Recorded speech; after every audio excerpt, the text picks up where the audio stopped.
మన తెలంగాణలో మొట్టమొదటి ఫ్యాక్టరీ అవుట్లెట్ మన ముకుంద జ్యువెలర్స్ లో లైట్ వెయిట్ ఆభరణాలు కలెక్షన్స్ ఎన్నెన్నో అన్ని జ్యువెలరీస్ పై VA కేవలం 2 to 12% మాత్రమే. విచ్చేయండి ముకుంద జ్యువెలర్స్.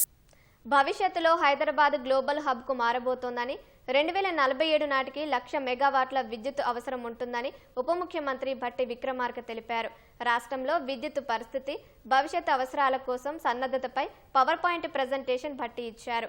2047 నాటికి 3 ట్రిలియన్ ఎకానమీగా తీర్చిదిద్దాలనే లక్ష్యంతో ప్రభుత్వం ముందుకెళ్తోందన్నారు. ఆ దిశగా విద్యుత్ తయారు చేసుకోవాలని ప్రణాళికలు చేస్తున్నామని భట్టి పేర్కొన్నారు. ఉత్పత్తి రంగాలు అభివృద్ధి చెందితేనే ఆశించిన స్థాయిలో ఎకానమీ ఉంటుందని భట్టి వెల్లడించారు.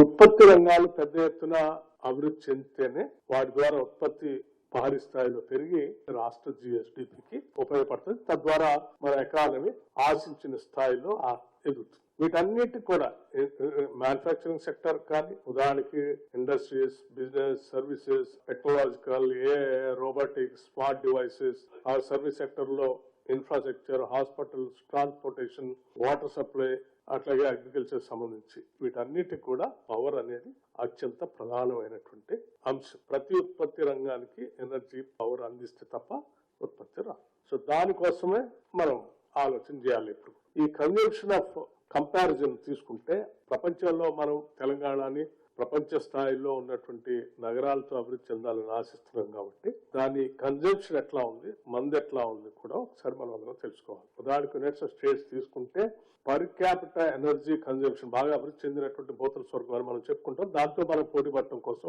ప్రయత్నం చేస్తున్నాం.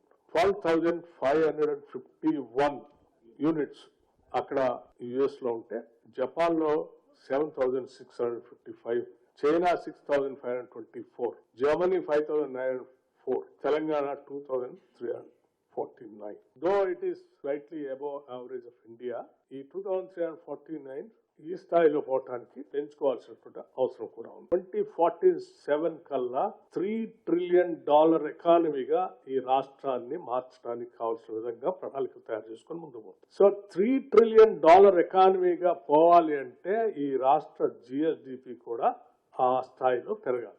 ఆ స్థాయిలో రాష్ట్ర GSDP పెరగాలి అంటే దానికి కావాల్సినటువంటి పవర్ ఎవ్రీ ఇయర్ గ్రోత్ కూడా ఎట్లా ఉండాలనేది లెక్కేస్తే GSDP నియరింగ్ అబౌట్ 13% దాకా గ్రోత్ అవసరం ఉంది.